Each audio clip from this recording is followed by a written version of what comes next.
Hello everyone, this is ANURADHA Sharma and you're watching my channel IELTS with ANURADHA. Section 1.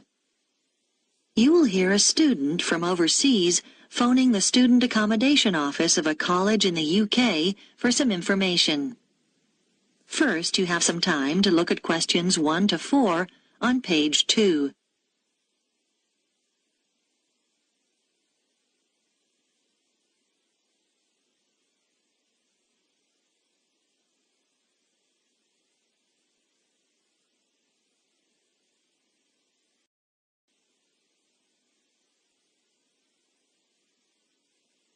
You will see that there is an example that has been done for you. On this occasion only, the conversation relating to this will be played first. College Accommodation Bureau, Darren speaking. How may I help you? Oh, good morning. I'm starting at the college in September and I need to find some accommodation. Right. Well, there are various options. The first one is to stay in college accommodation. That'd be a single room. The first type of accommodation is a single room in the college, so single room has been written in the space. Now we shall begin. You should answer the questions as you listen, because you will not hear the recording a second time. Listen carefully and answer questions 1 to 4. College Accommodation Bureau, Darren speaking. How may I help you? Oh, good morning. I'm starting at the college in September and I need to find some accommodation. Right. Well, there are various options. The first one is to stay in college accommodation. That'd be a single room. How much would that cost? Well, it depends. For a standard room, you're looking at £3,276 for the year. That's just for a room with wash basin. Or £3,834 if you want an ensuite. That's with your own small bathroom. I see. That's more than I expected. It does include heating. That's quite a saving because energy costs can be high, especially in winter. Does it include meals as well? No. All our rooms are self-catering now. There's a shared kitchen on each corridor where you can cook if you want to, or there are plenty of places to eat out on campus. Okay, and you said that's the price for the whole year? Well, you pay annually, but actually it's for 36 weeks. It doesn't include holidays.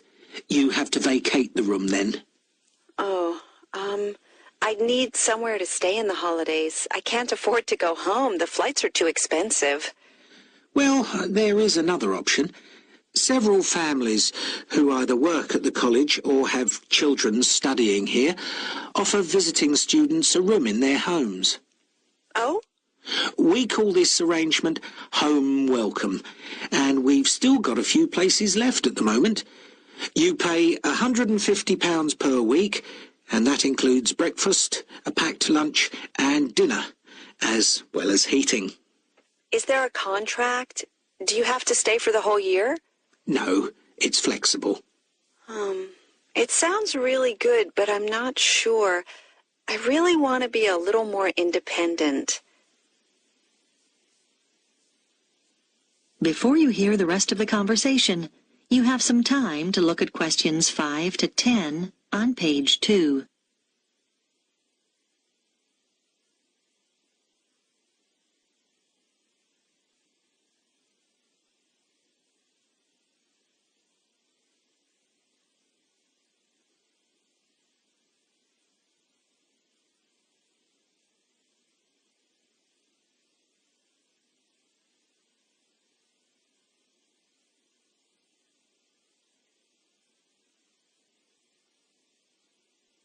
Now listen and answer questions 5 to 10.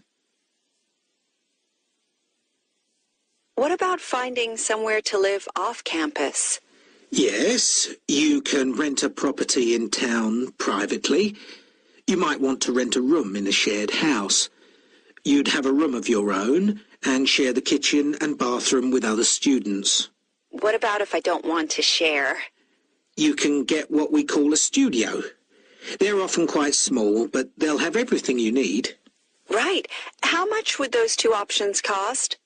Well, prices vary depending on which part of town the property's in. Generally speaking, the cheapest is around £275 a month for each student. Oh, that's not too bad. Yes, but it can also be as high as £490, and then you'll have to pay all your other bills. What sort of amount would I be looking at for those? Well, last year, students were paying on average about £43 per month each for gas and electricity. This year, it'll probably be somewhere in the region of £48. That's a lot.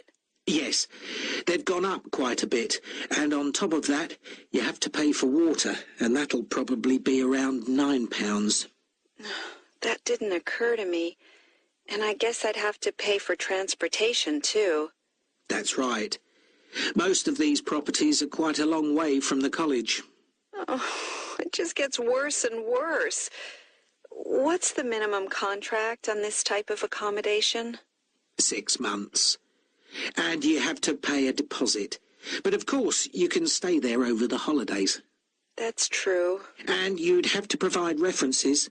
They want 2 from someone in this country. I see. But that's not a problem. If you do choose this option, we can't find the property for you. You'd have to go through the estate agent which manages the property for the owner. Right. Thanks. Well, I think I'd like to see what's available privately. Could you give me the estate agent details? That is the end of section 1. You now have half a minute to check your answers.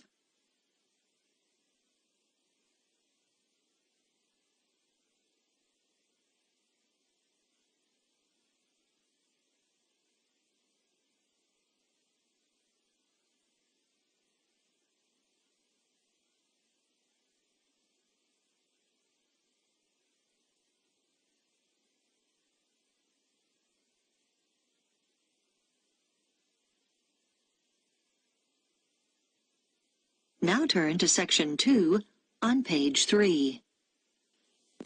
Section 2.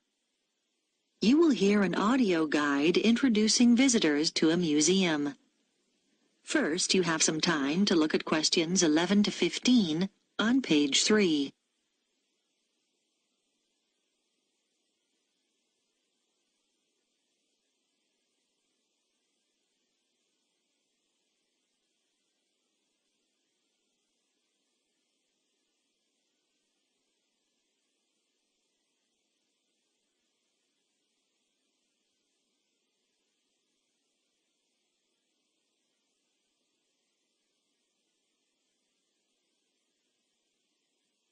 Now listen carefully and answer questions 11 to 15. Welcome to the Global Museum, located at the heart of this truly multicultural city, which is home to more than 60 different nationalities. The museum has a number of exciting displays and exhibitions, and this audio guide is designed to help you make the most of your visit. Altogether, the museum has 18 different galleries, and this season sees the opening of 3 new exhibitions. We recommend that you begin your tour by visiting this season's highlights. The Heritage Clothes exhibition is located in Gallery 5 of the museum. People who live in the area have spent 2 years preparing this exhibition, which brings together some of the fascinating garments traditionally worn in their own communities. They research the history of their community's clothing traditions and the customs and rituals associated with them. Altogether, 16 countries are represented, from Ghana to Korea, from Turkey to Nepal. The photographs that accompany each display case were taken by some of the City College students who are studying design and show the clothes being modelled by the real people who wear them in the course of their everyday lives. Another highlight this season is the exhibition called Toys from the Past, which can be found in Gallery 9. This exhibition, which will appeal to people of all ages, is on tour throughout the country and will be here for 10 weeks only. The exhibits include dolls made over 100 years ago with beautiful porcelain faces and, in some cases, real hair. The collection covers the favourite toys such as wooden train sets from many different generations and provides plenty of interest for children and adults. The gigantic board games, which are laid out on the gallery floor, are one of the most popular activities in the exhibition and should not be missed. This exhibition concludes with a special display of miniature toys. These small objects are on loan from countries all over the world and in some cases measure no more than a few centimetres. There's a tiny car made from matchsticks, a toy aeroplane complete with pilot and passengers made out of seashells, and some exquisite little buildings no higher than 4 centimetres. Before you hear the rest of the talk, you have some time to look at questions 16 to 20 on pages 3 and 4.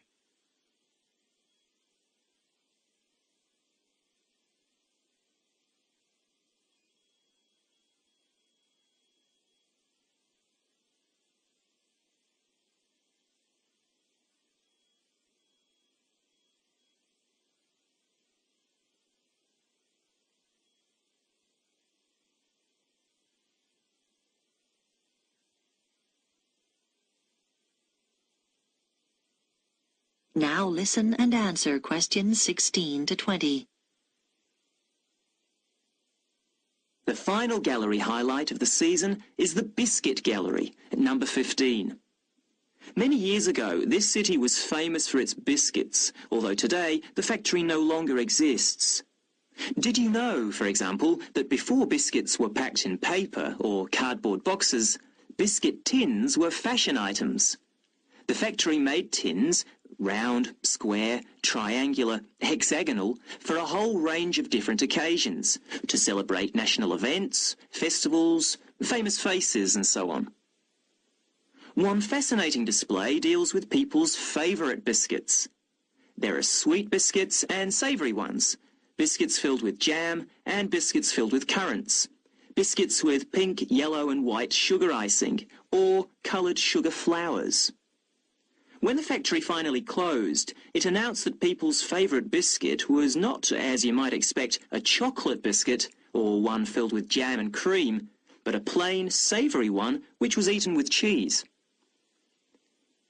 When you get to the end of the exhibition, there's an entertaining hands-on activity to fill your own biscuit tin. All the biscuits ever produced by the company are piled up on a table along with various tins. The biscuits are made out of thin pieces of wood, but the weight, colours and shapes replicate the original biscuits. Your job is to fill a tin with biscuits so that when the lid is taken off, they sit there as neatly as they did when the job was done by machine. It's not as easy as it looks.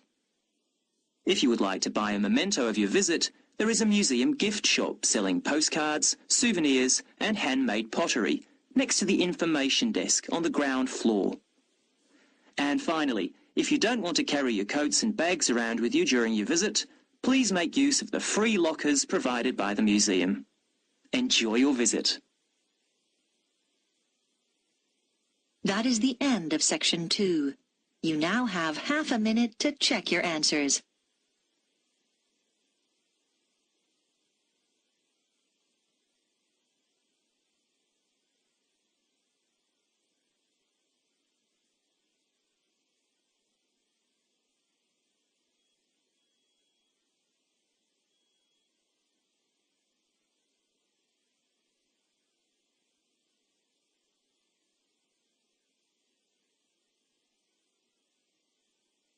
Now turn to Section 3.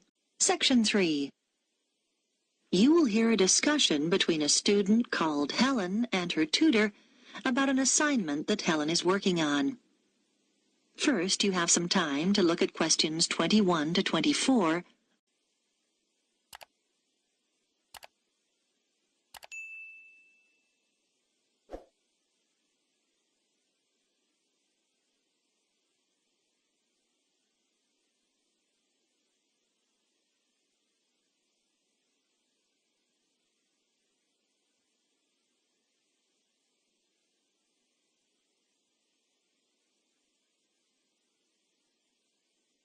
Now listen carefully and answer questions 21 to 24.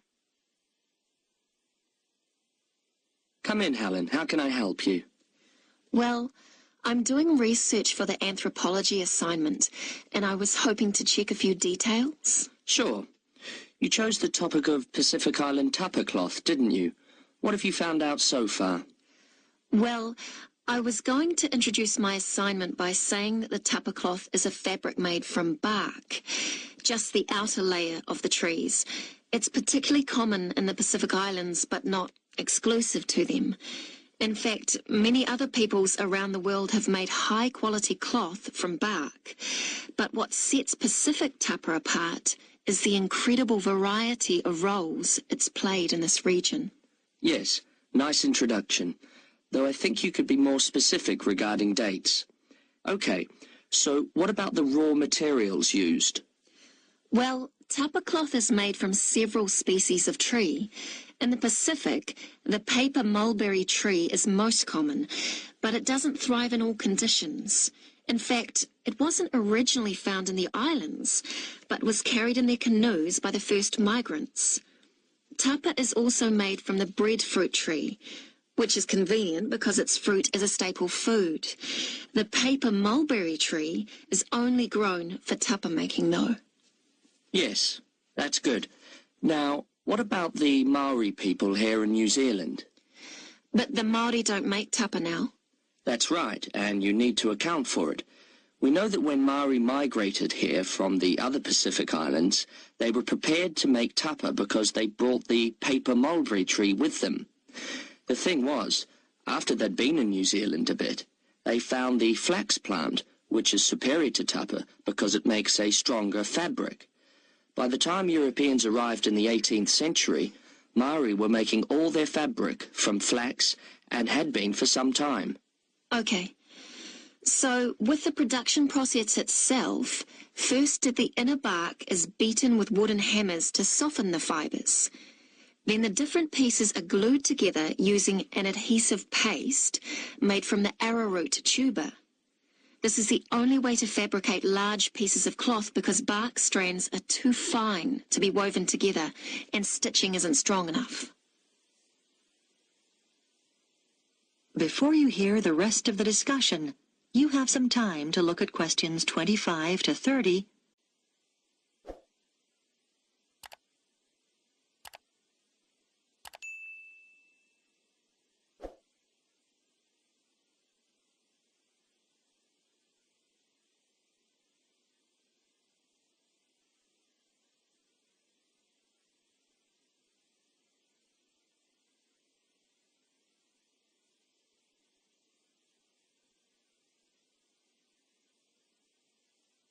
Now listen and answer questions 25 to 30. So now you need details about different countries. Where would you start? I think Samoa is the obvious place. It's famous for its very fine cloth called siapo, which is hand-painted with representations of the ancestors. Still today, at the most profound events in life, such as births, funerals, weddings, and the investiture of chiefs, Samoans wear siapo robes to add significance and meaning to the ceremony. Okay, then I could talk about Tonga. It seems to me that the great innovation in Tonga has been developing a simple, coarse cloth which is quick and easy to make. This is suitable for all sorts of everyday functions around the house like bed covers, mosquito nets and curtains. Good point. Now, what about Cook Islands tapa? Well, the soil there is poor quality, so the breadfruit tree is often used. One type of thick cloth called tikoru was wrapped around the poles and used to mark the entrances to places of worship, so it was highly regarded in local culture. You might mention Fiji as well, which is interesting because tapa was actually used as a currency there. Fijians used to sail between the islands and exchange tapa for other commodities like canoes or pigs. I know that in Tahiti the tapa cloth is different because the patterns are in colour, which is considered more valuable than the usual brown patterns. You're right about the Tahitians using coloured pigments, but they aren't more valuable. The colours are only a decoration. People enjoy wearing bright robes, especially for dancing and competitive games, and do it just for fun. Oh, I'll make a note of that. Well, the last place I was going to mention was Tikopia. Even today, it's commonplace to see people wearing clothes made of tapa cloth. In many of the other islands, the tapa only comes out on special occasions. But here, you see people working in the gardens wearing tapa. Sounds promising, Helen. I'll look forward to reading your assignment. That is the end of section 3. You now have half a minute to check your answers.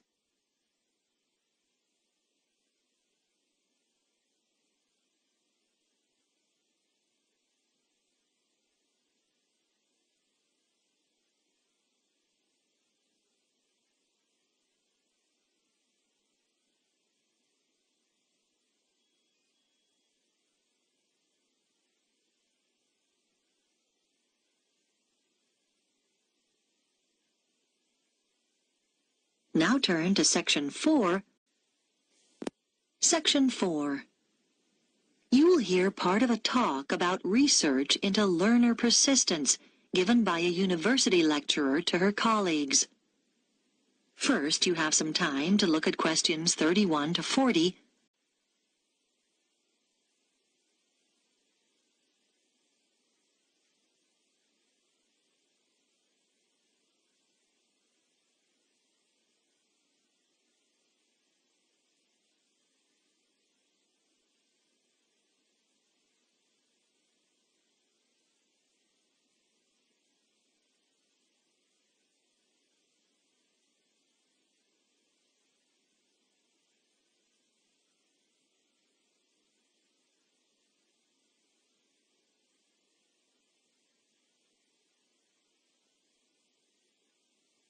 Now listen carefully and answer questions 31 to 40. My talk is about a research study I did over a period of 5 years on learner persistence, why some people stick at academic study better than others. As teachers, you will know that there is a tremendous variation in the learner's response to certain things. For example, a short period of illness might completely destabilize some students and cause them to give up their degree studies. Other learners might overcome tremendous difficulties to stay the course. I am particularly interested in this second group, who are the ones with learner persistence. What I decided to do was design a research study using a sample of my university's third-year undergraduate students, 295 in all, who obviously had already stayed the course pretty well. The sample was drawn from a range of ages, but there was deliberately a significant number of mature students, and all respondents were living at home in the local region. I wanted to have this element of consistency, not having some coming from outside the area and living in university accommodation. It should be noted, though, that there was significant variation in home background to reflect the variation in our student population. I designed questionnaires which were devised to elicit what their concerns had been as they started the course, and what had sustained them throughout the 3 years. Findings from the first section indicated that their worries when they started varied from financial concerns, though this had not been as strong as I expected, to career prospects. But mature students with children tended to emphasize uncertainties about their relationship with them.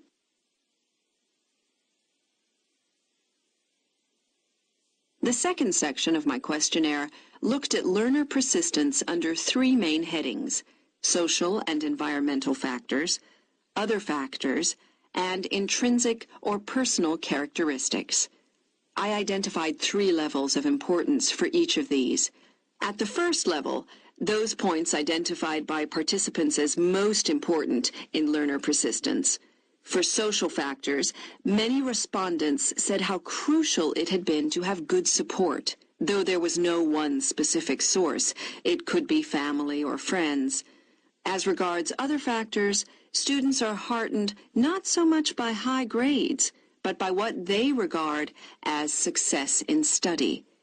And for personal characteristics, many respondents reported that they took pleasure in challenge and that this was regarded as very significant. At the second level of importance, in the first category, a sizable percentage talked about the fact that they had enjoyed themselves in school as an important social factor. In the second column, other factors, a number of people said that what was of most importance was decent health. This had a fairly strong influence on their persistence in their studies. And then, under the heading of personal characteristics, there were quite a large percentage of respondents who mentioned they felt it was important to have lots of interests in their everyday lives. This gave them a depth and sense of perspective, which less persistent learners might lack. And then, on to the third level. Under social factors, several respondents talked about good relationships with their tutors. For other factors, they mentioned lack or absence of any problems in their families. And finally, under column 3, they identified an ability to juggle several roles, what we might call their capacity for multitasking. Now, these findings obviously helped inform the design of activities, as I mentioned. But in addition, a number of further recommendations emerged. Firstly, I propose that the department distributes questionnaires to first-year students to help get an idea of their maturity when starting the course. This is really our overriding concern. Secondly, I recommend we look into ways of offering induction courses for some selected students to allow them to take on the role of advisors. We think they are the best people to act in that role. This policy will make support much more accessible to our students. Thirdly, this help is often most needed in the evening and night when offices are closed, and so we should set up online services instead of the more traditional telephone services. Research has shown that these services are actually more accessible to the majority of students. And finally, it is often important to be proactive. If students are not meeting deadlines, then someone should contact them rather than wait for them to come to us. Now, are there any questions about the points? That is the end of section 4. You now have half a minute to check your answers. Thank you for watching and stay tuned for more videos.